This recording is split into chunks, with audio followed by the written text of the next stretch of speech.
We know that many of those who were let go played an essential role in maintaining our air traffic control infrastructure. Others were responsible for maintaining navigational, landing, and radar systems. We also know that safety inspectors, systems specialists, maintenance mechanics are among workers who are affected, and at least one of the employees fired worked for FAA's National Defense Program, which protects our airspace from enemy drones, missiles, aircraft, and used as weapons. I want to talk about those missiles and drones as well. I really want to talk to you about what your thinking is here, that we don't have a plan. You had the incursions in New Jersey, incursions in New York at the same time, and we don't have assurance that those drones aren't being operated by China or Russia or Iran or another adversary for a nefarious purpose. We have to get to the bottom of this, and that's something that Senator Booker, you and I have been at the forefront on when questioning the administration about what they're doing on this issue. So the question I have is, why did the administration fire these workers and so easily part with them? Who will perform these duties going forward? What risk analysis was performed to ensure this won't make flying less safe? Now, I asked these questions of the Secretary of Transportation in a letter on February 20th, over a month ago. And what was their response? We don't know. They haven't answered my letter. They're not willing to engage the Senate in actually policy and decisions that keep our state safe. What's worse is that we don't know if this is where it ends or if more reductions are coming and more reductions that allow for safety for our FAA. Now, DOGE's so-called workforce optimization initiative, it's BS. They don't do the analysis first. They just make the cuts. We need the Secretary and the acting FAA administrator to be responsive to Congress's questions and oversight. The American people deserve to have a federal aviation agency that is dedicated to actually doing the job of protecting us, protecting this country. The Trump administration needs to take immediate steps to address FAA staffing shortages across the entire agency, not just air traffic controllers. So, Senator Booker, the question I really want to ask you is, for your state, for New Jerseyans, what are they thinking? Like, how do they receive this information? What do they say when they read about drone incursions over one of your arsenals, over one of your sensitive military bases? What do they think about cutting staff to the FAA when they watch all this information about crashes? I know my constituents are pretty stressed out about it. They don't understand why someone's making these cuts. Again, the why is the most important question. It's not for efficiency. It's not to get rid of the fat. It's not to get rid of the fraud. Never heard an allegation there's fraud in the FAA. Never heard an allegation there's fat in the FAA. They've been understaffed forever. So they're lying about the purpose. So what is the purpose? What is the purpose? What are they going to do with that money, Senator Booker? I'd like to know. So I appreciate this more than you know, and there's a line threaded throughout your entire question about the way they're going about doing this from so many agencies. First, they're trying to kill certain agencies, Department of Education, which they can't legally do. The USAID, they can't legally do. We created that. It's the Article I branch of government. But on some of these other agencies, like Social Security, where you started, we know it's ready, fire, aim, and actually the aim part never happens. They're savagely cutting personnel, and organization after organization, seniors, thousands of them, are already writing in about the undermining of service. The Wall Street Journal article we read last night said that the customer service at Social Security is going from bad to worse, and painted horrific pictures that are putting seniors in crisis. Not to mention the closing of Social Security centers in rural areas where people have to now drive hours and hours and hours. And so the FAA it was one of the early outrages that they hired people that they then realized they needed and tried to find some way to pull some of them back. And you and I both know that the way they talk about government workers, a large percentage of them are our veterans. The way they demean and degrade them, the way they accuse them of being parts of corruption, fraud, or fat, when the stories we've been reading of what some of these folks do is extraordinary.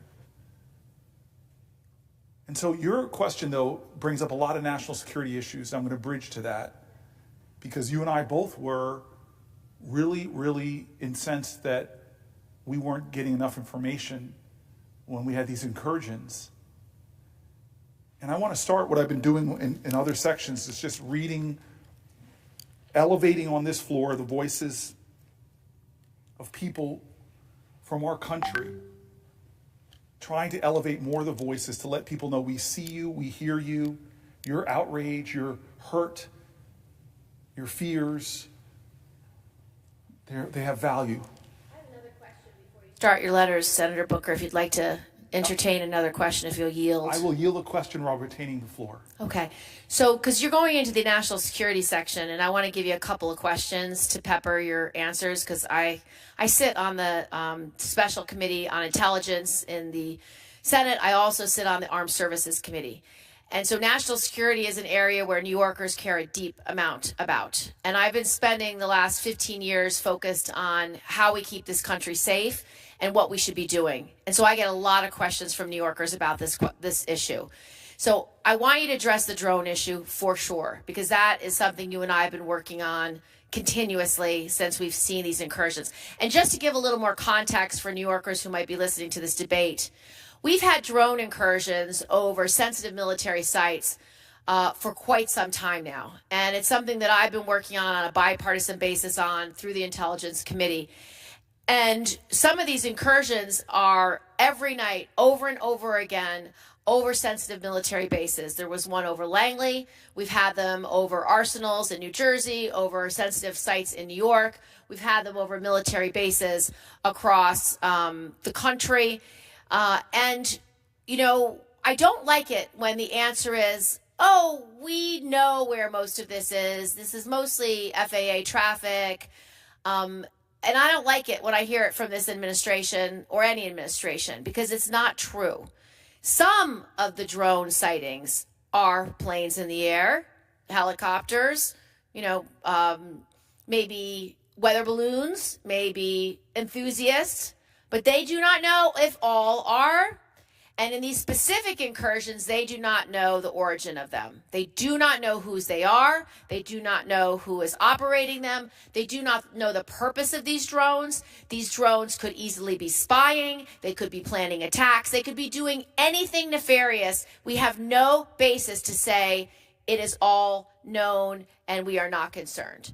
And so this is something we are going to get to the bottom of. I am very incensed about it. It does not leave our personnel as safe and does not leave our secrets safe. So drones is one issue. The second issue, if you could address on the national security side, is cybersecurity. I think that, and election security, one of the cuts that the Doge boys made, which I literally cannot understand why they would ever do this. This is making us weaker. It is making us less safe. It is not good for America, and it shows how ill-advised this process is and how uninformed this process is and how we can see through these cuts how insincere this process is. This is not about waste. This is not about fraud. This is not about good government. This is about making massive cuts for tax breaks for billionaires, because that is where they want to spend your tax dollars.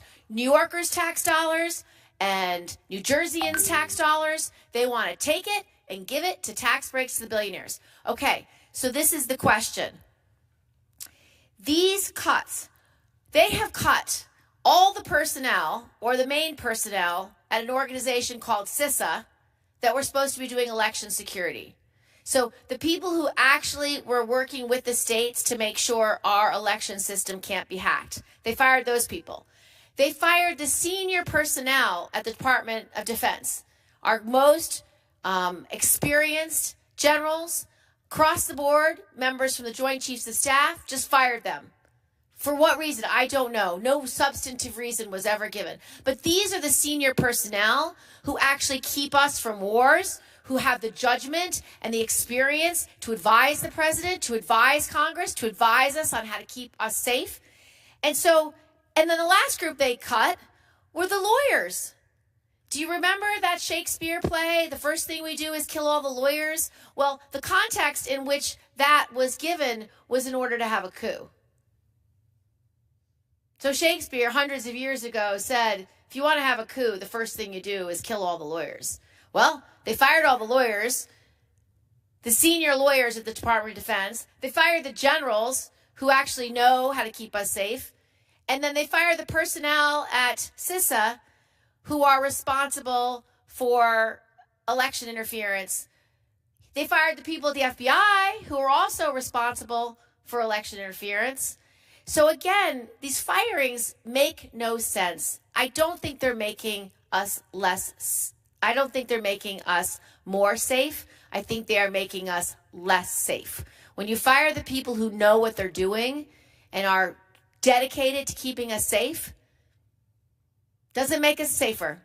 What do you think, Senator Booker, about any of the topics that I raised, specifically the drones, the firing of the election protection personnel at CISA, the firing of the generals, the firing of the senior lawyers at the Department of Defense, firing of the FBI personnel, also expert at election interfering? These are the smartest, most capable, the most sophisticated senior personnel that are there to help us keep this country safe. I really want to hear what you're hearing for your state and what you're thinking about this reckless approach to national security.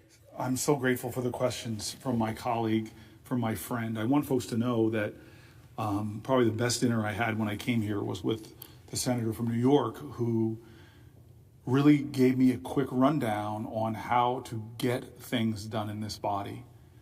I've watched her work on both sides of the aisle relentlessly to get things over the finish line, to help people in our region, from 9/11 folks who were our first responders, to get their health care, to fight, to support the military, empower the military, but to fight against sexual assault in the military. She is one of these phenomenal people. And a lot of her questions we're going to get to, including that question that was obviously painful about national security, is that, like, hey, one of the strategies of Russia, we know this, is to attack elections of other democracies, to try to sow discord, to try to undermine the very voting process. And the Trump administration pulled away a lot of the people in the DOJ and elsewhere that their sole purpose was to fight against foreign election interference. And so how can we have a nation where the president that's in charge of national security is not doing things to address the issues that were in your questions? And I want to start by reading a couple constituent letters. I know we want to step back and talk a little bit about immigration because my colleague and my friend and my partner in leadership in the Senate, Tina Smith, is here. But I want to get into some of these letters because I said over 12 hours ago that we were going to continue to elevate the voices of people out there. And so this is coming from someone from New Jersey. And they're writing, "Dear Senator Booker, I'm writing to express my deep concern regarding the current state of our nation and the lack of response to the looming constitutional crisis. It is becoming increasingly difficult to ignore the actions of a president who routinely lies and makes outrageous proposals such as annexing Greenland, Mexico, and Panama, or even renaming the Gulf of Mexico. Those proposals not only undermine our international standing, but also disrespect the foundations of our country. Furthermore, I'm alarmed by the growing threat to press freedom. Recently, for example, the Associated Press was barred from the White House press room simply for referring to the Gulf of Mexico rather than the Gulf of America, a clear sign that the president's disregard for free speech and free press's role in holding power to account. The president is actively trampling on the Constitution and blatantly ignoring the rule of law, as Senator Gillibrand was saying, he has taken steps to slash vital federal agencies and disaster relief programs, undermining our nation's capacity to respond to crises.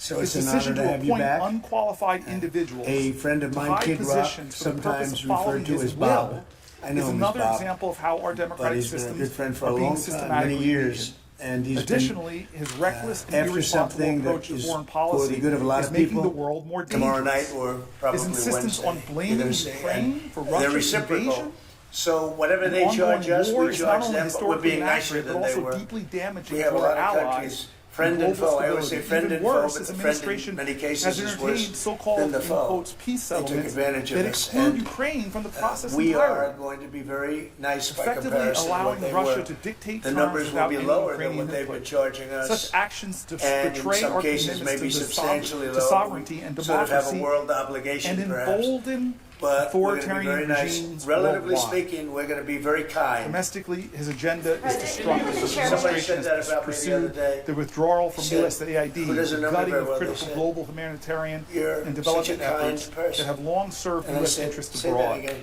They At said, home, he's "You're a enabling kind tech person." billionaires like I said, Elon "I've Musk never heard to that take a before." chainsaw It to was a government weird statement. I agencies, was kind. arbitrarily I've heard of dismantling words that institutions are that better provide than that. You know, I've essential heard of- public services. I've been called a His lot of attacks things, but on the sort of a NIH different and kind of a funding word. It's like an jeopardize old-fashioned critical word. medical Isn't it? research Mr. and President, public you met health with the initiatives, chairman of undermining Stellantis scientific today. progress Did he ask for you for purely a pause ideological on the reasons. auto Beyond tariffs? these threats, his What was treatment that of our meeting closest about? allies Just about is both some of the reckless problems they have with the environmental, which and we're going to clean up. embarrassing. Have any of the automakers... We're going to His probably taunting go of back to Canada, 1920. whether through inflammatory rhetoric or we're gonna go deliberate back policy probably to a snubs, 2020 weakens our standard. diplomatic ties So, and 2020 disregards the importance standard, of and maintaining that's strong just a few years relationships with ago. our neighbors. Oh, they're This putting them- petty, they're making it so short-sighted difficult all over approach the to world. international It doesn't relations mean a is damn bit of isolating the difference U.S. for the environment. at a time when Doesn't matter. global cooperation is more They make critical it than ever. impossible for people My to build greatest cars. So frustration, we're gonna be however, doing much is the different. lack of 2020 is action from our a strong representatives and standard. governors. But they've taken to a Too level many now that are cowering makes in it very fear difficult of the to build a president's car. So we're going to authoritarian be tactics. we're going I to am be troubled by the bringing absence it back of to pushback. I am a troubled by standard the that absence of is a very pushback. good environmental standard, but I'm it troubled makes by it the absence of possible to pushback. build. We are Have you heard witnessing any the concerns from erosion the of checks and automakers, though, about the balances, tariffs and the on consequences cars that could will be go into dire. effect I over the was coming weeks, heartened about what that's going to mean by for Governor pricing Janet Well, I Mills gave of them a Maine big break for a standing up month. to I the didn't president's charge them orders. anything, you know, for a big Unfortunately, month, his for that response first month, was a and they threat brought to a lot her of political material future, into this further country evidence because they of the could bring it intimidation in without tactics tariff. being employed. If you look I at implore Canada you, and Senator Mexico, Booker, they to were show driving some moral hundreds courage of thousands and of take cars into meaningful the action market to stand up to because this they growing avoid the threat to our tariffs by doing it democracy. before the tariffs go on. which would Please be let Wednesday. me know how you are responding to And, this I looked at situation and what steps some of you, your Senator shows Booker, are taking to where defend our cars are Constitution lined up for and the miles rule and of miles. law. Thank you for your time, and I look forward from hearing from you soon. I hope at this early morning hour at almost 8 o'clock that maybe you are listening, because I hear you, I see you, and I'm standing here because, in part, of letters like yours. This is not normal. These are not normal times. We must begin to do as John Lewis says, get in good trouble, get in necessary trouble. I want to read another constituent. I just want to see where this person's from. I'm not trying to violate the privacy as my staff doesn't want me to do. What's that? We know Wisconsin's getting a lot of love here. I know my colleague, I kept seeing folks from two towns, and one in your state and one in the great state of Pennsylvania. But this person, alas, is from Jersey. I wrote to ask you to do all you can to resolve funding for the National Institute of Health and USAID. I work in information technology at Princeton University, and I've seen firsthand the destructive termination of funds is causing to research and education. We are losing the momentum of research and causing deep and lasting loss of educational resources. The NIH and the National Science Foundation provide funds for basic research as well as applied topics. The benefits of this research will be long-lasting, and the cost of disruption will be very high. Similarly, the disruption of USAID is tragic. My daughter works for an organization working with USAID on climate mitigation and adaptation. She has lost job security as a result of the Trump administration's actions. Work she has built on in Ethiopia, Kenya, and elsewhere will be disrupted due to lack of funding. Thank you for your leadership as our senator. I am proud to be represented by you as well as our new senator, Andy Kim. The promise of our country is great, but we must redefine our purpose and imagine a new future. Your experience and knowledge will be critical to our country's success. Let me go with two more and then turn to my colleague. This is a short one. I am writing to express my concerns about the chaos and lawlessness coming out of the White House. USAID must be restored. Please use powers to restore democracy to the United States of America. This is not what democracy looks like. Thank you. Somebody from New Jersey. And one more voice.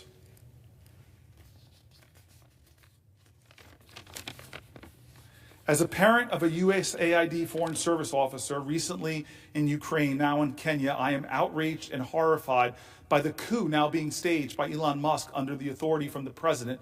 To be called criminal after putting your life at risk in the service of America's interest is itself to be a victim of criminal-like behavior.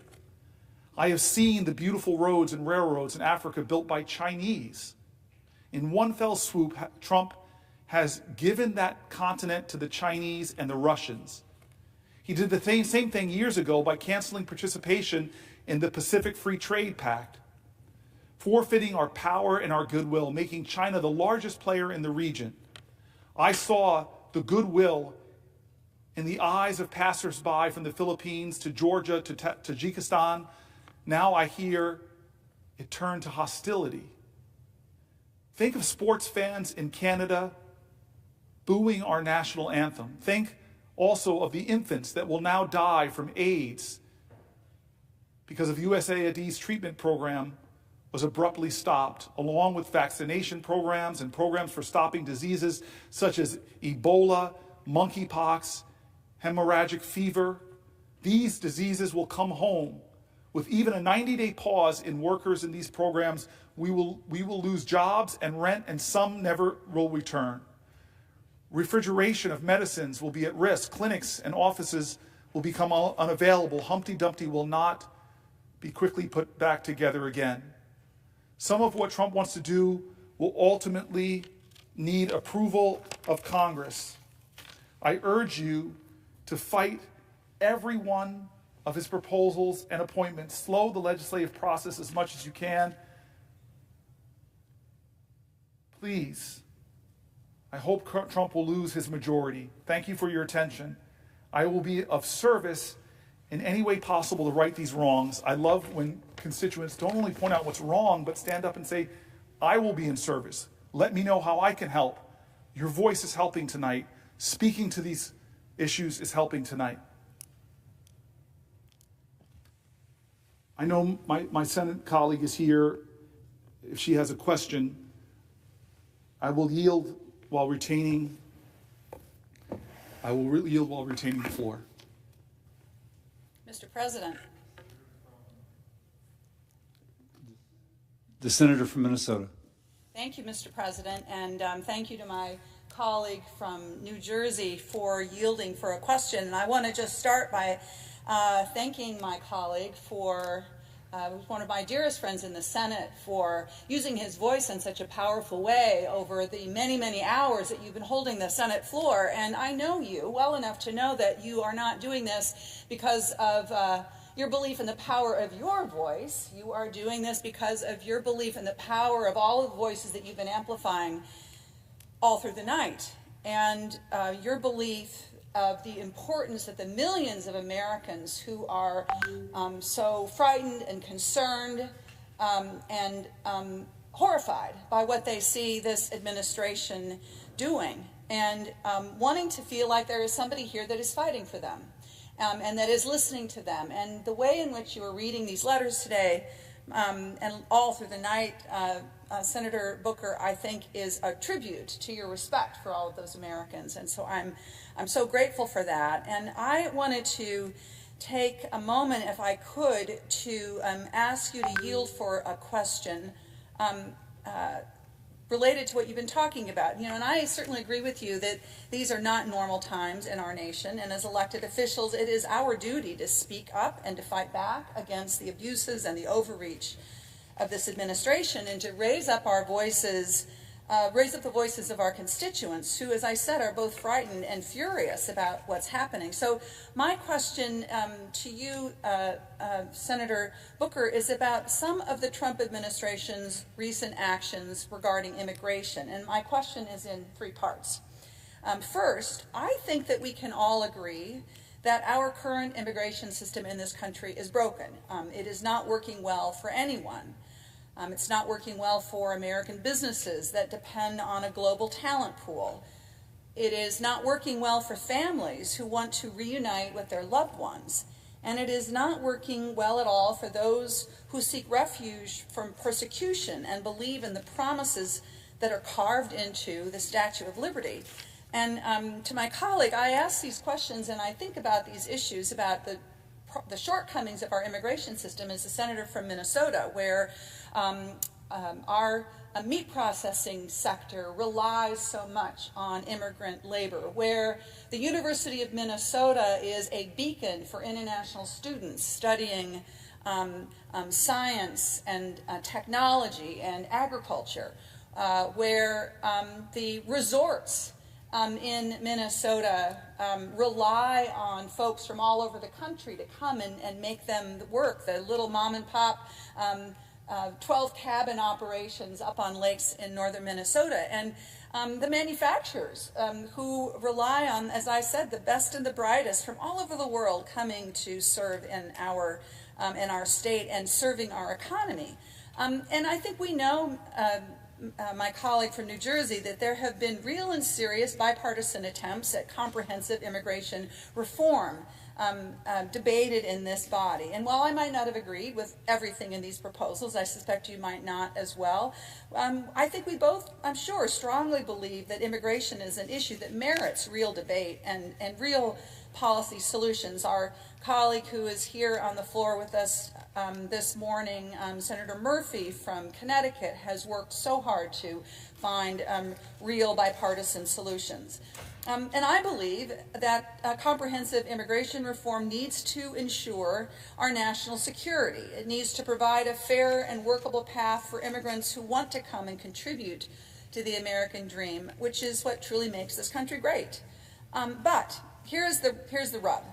The Trump administration's recent actions show that they are not interested in serious policy reforms that would make Americans safer or make our immigration system work more efficiently and fairly. Instead, what I think we can see, this president has prioritized using our immigration system as a tool to restrict First Amendment freedoms, to subvert due process, and to further weaken America's global standing with our allies and our regional partners as he seeks to emulate the authoritarian regimes that he so openly admires.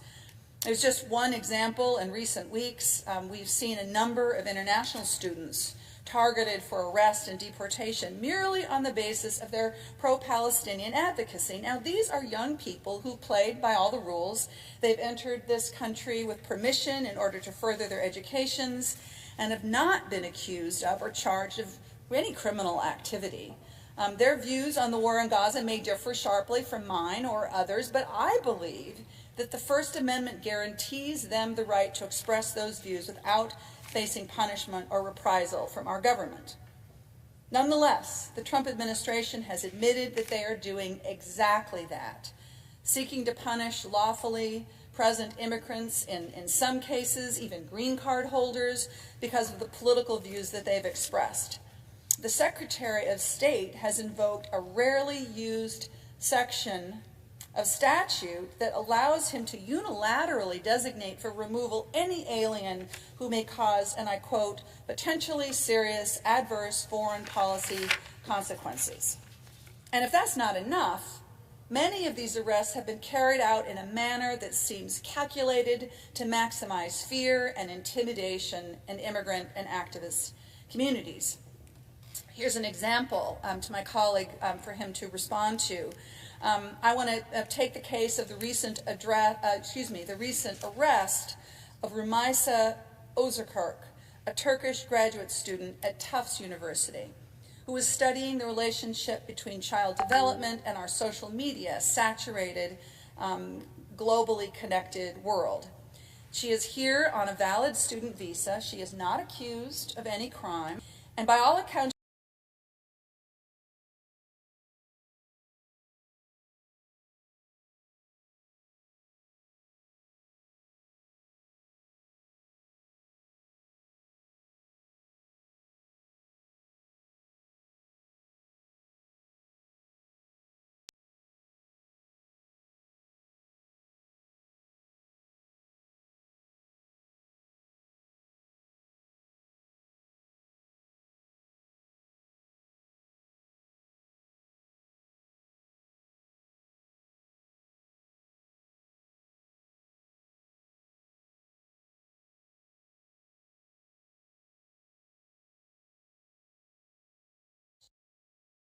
she is a loved and valued member of the Tufts community.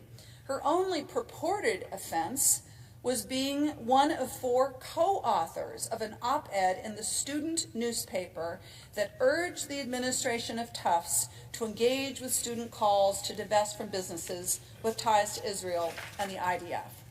And for that offense, her visa was revoked with no notice, and she was arrested on the street and spirited more than 1,500 miles away, which is likely a violation of a judge's order to await her probable deportation. And I'm sure many of my colleagues, including my colleague from New Jersey, has seen the video of her arrest, which was captured by a neighbor's security camera, and it is utterly chilling. She is surrounded by officers in plain clothes with no visible insignia, no markings at all on their clothing. She is handled roughly. Her belongings are taken away from her. Her hands are cuffed before being loaded into an unmarked car. It is no exaggeration that her arrest looks like a kidnapping, one that you might expect to see in Moscow rather than in the streets of Boston. And of course, the terror of what she experienced is horrible to think about, but I also think about the thousands and thousands and thousands of other students here with a student visa or other lawful means who see this and think to themselves, this could happen to me. This could be something that happens to my roommate or my student or anybody.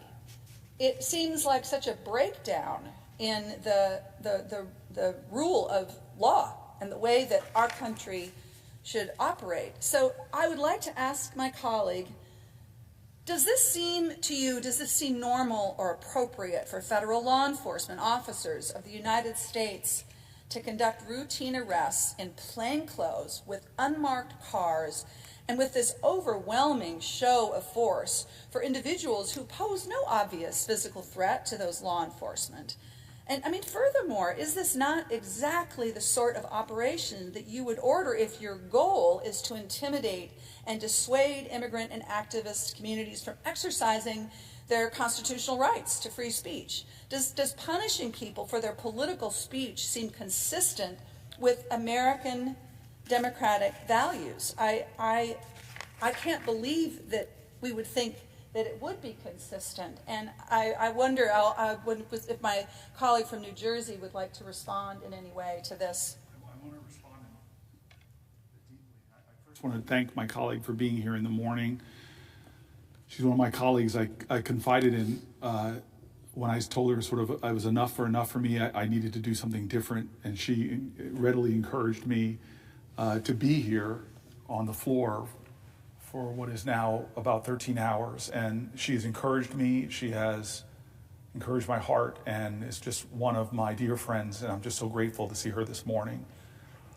I want to say something before I begin answering her question.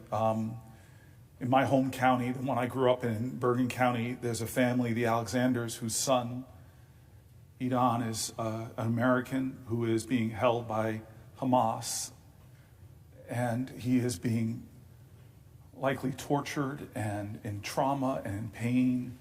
He's a U.S. citizen, he's an American. I had a friend give me this recently, a young man who was driving me around, this ribbon that I will often use to keep in my pocket and remind me of him and our determination to bring him home. To bring him home. I want his family to know that stays center in my thoughts. And I also feel, because of so many New Jerseyans who are affected by this crisis, who have lost family members in that region, that we must bring peace. And then my friend, Senator Smith, asked this question about, which is a real test, because when you disagree with someone's statements so much, but the very nature of the First Amendment, what makes this document so precious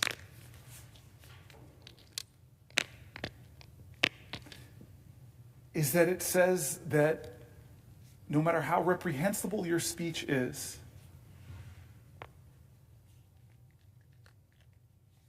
this document says you have the right to say it. I remember the controversy over an NFL player who kneeled. And one of the voices that just sticks in my hand is a man who was a white guy from the military who just said, I fought battles, I think it was Afghanistan, and I am offended by his staking a knee. But the very reason I fought was so that he would have the freedom to do it. And so I came back. I was there on October 7th, and I have very hurt, strong feelings about what's going on over there, and urgent desires to end the nightmare, to bring people like Idan home, to end the nightmare for so many Israelis and Palestinians. And I find some of the things people are saying so unhelpful to the crisis and to the moral truths that I believe in. But I will fight for people's rights. And so here is a situation where you see video and it just doesn't seem like who we are.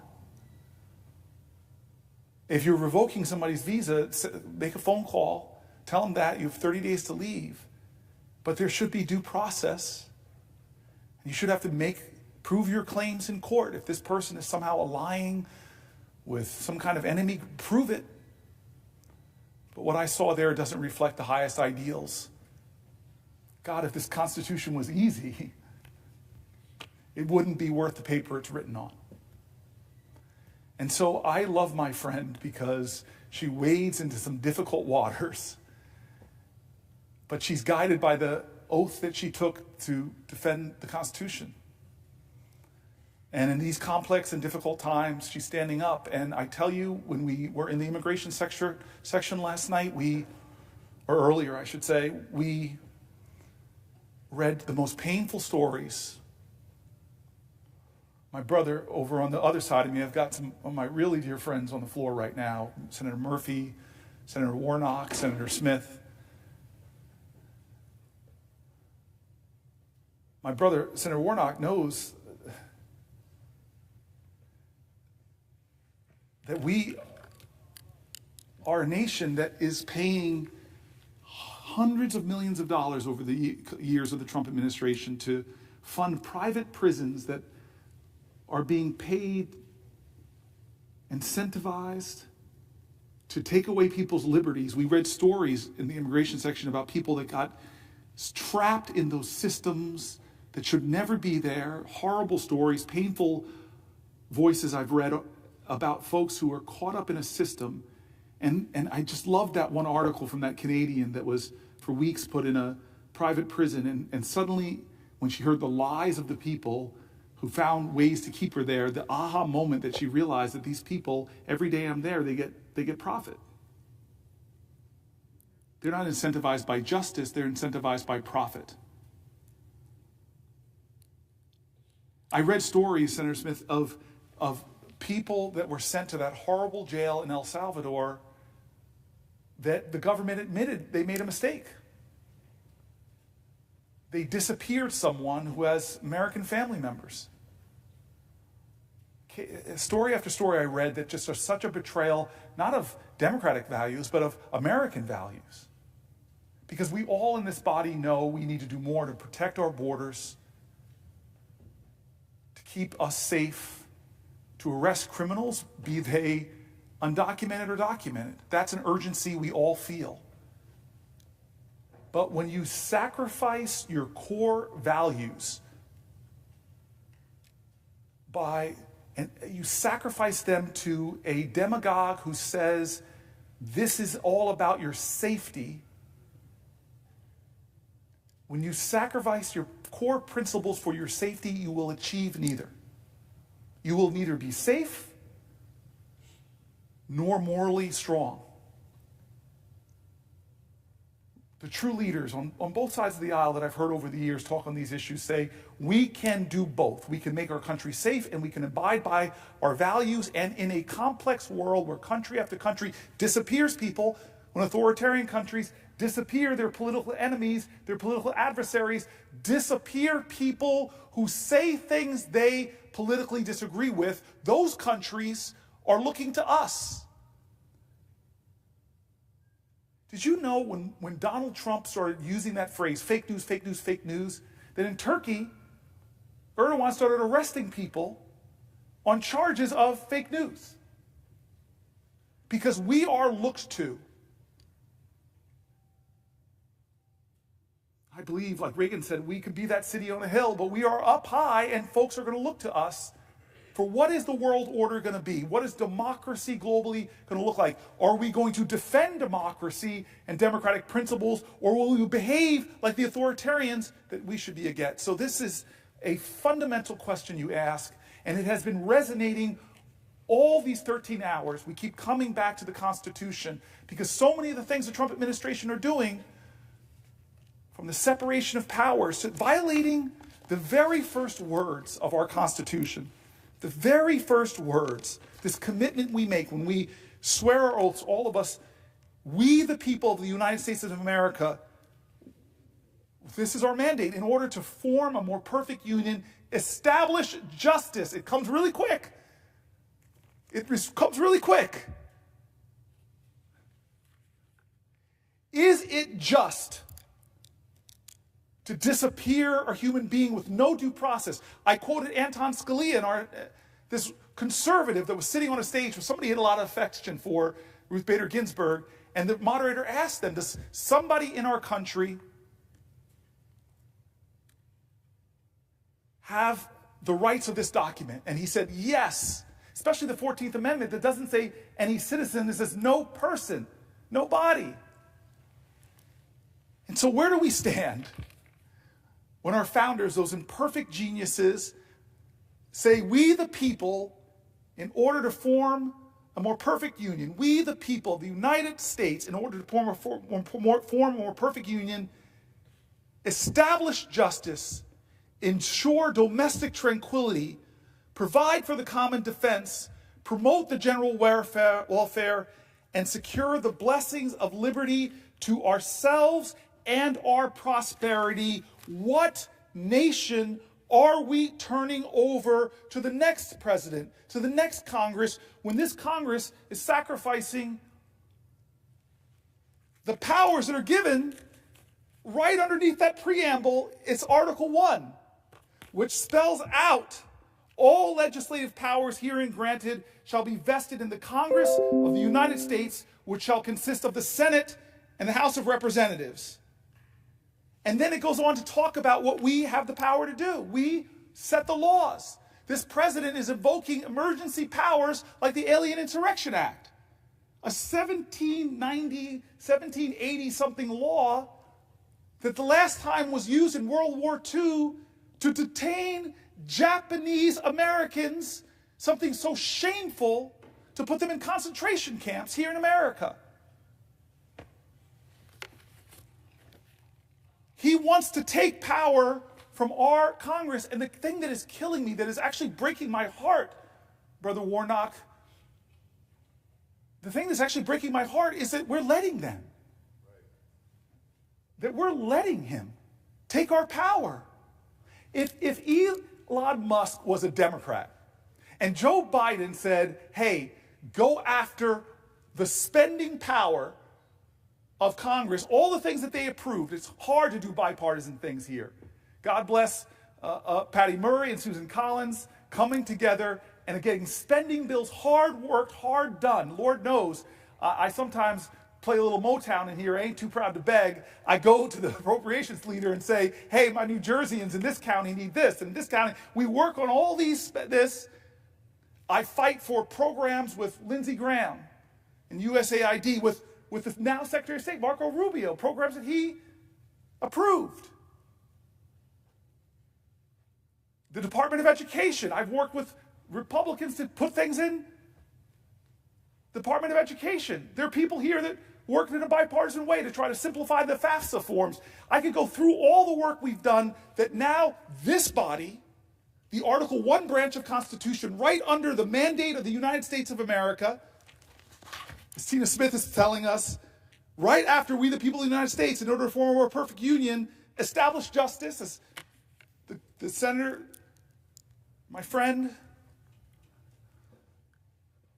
And so that's why we're here. That's why now the Senate is filling up. It's friends galore. We got Amy Klobuchar now on the floor. That's why we're here. No business as usual. No business as usual. We're not doing the usual order. We're talking about these things. We're making the case. We talked about immigration. We talked about Medicaid. We talked about Medicare. We talked about health care. We talked about medical research. We talked about Social Security. We're marching through. 13 hours. I got more in the tank. And so I thank you for that question. It brings up very emotional things for me, I'll be honest. It brings up pain and frustration and hurt. It brings up me the pain of so many New Jerseyans that have reached out, the Palestinian doctors in my state who've worked with my office to get Palestinian babies into America for care. It brings up the hurt of being there and seeing the worst slaughter of Jews since the Holocaust. So many things are painful, but if we sacrifice our values, it reminds me of the mosque being built, 9/11. It reminds me of all these difficult points, the marchers in Skokie, of the KKK, all these difficult points where the values of this Constitution were tested, where we were being measured. But I have to say, what this president is doing with the Alien Insurrection Act, what this president is doing with no due process, what this president is doing with flushing the Department of Education, with getting rid of the USAID, with attacking thousands of people that serve our veterans, that serve our Social Security, those things should be obvious to this institution, to the Senate, that that's wrong. That they have unelected, the biggest campaign donor, unelected, who's getting our personal information, and there's no transparency. Nobody in this body can say they know what information, confidential information Elon Musk has, and knows what they do to it, because they never brought him here to answer for it. So I thank my colleague for the question, and I know Reverend Warnock is going to ask me one. I just want to take a couple pages into this for a second. The American people alone, our approach to foreign policy practiced by the president, what the president has done is left our allies feeling abandoned, feeling degraded and insulted. He's left our adversaries feeling emboldened, and has done things that has hurt our national security, that has made Americans less safe. In the short time President Trump has been in office for his second term, Americans have already been put in harm's way because of the reckless approach of the administration. It all begins, in fact, with his extremely poor judgment. This administration has prioritized the obsequiousness to Donald Trump over the expertise when it comes to some of the most important national security jobs, and it has sidelined dedicated professionals who've devoted their lives to keeping our country safe. This administration has also demonstrated an inability to distinguish between America's adversaries and America's allies. And the disturbing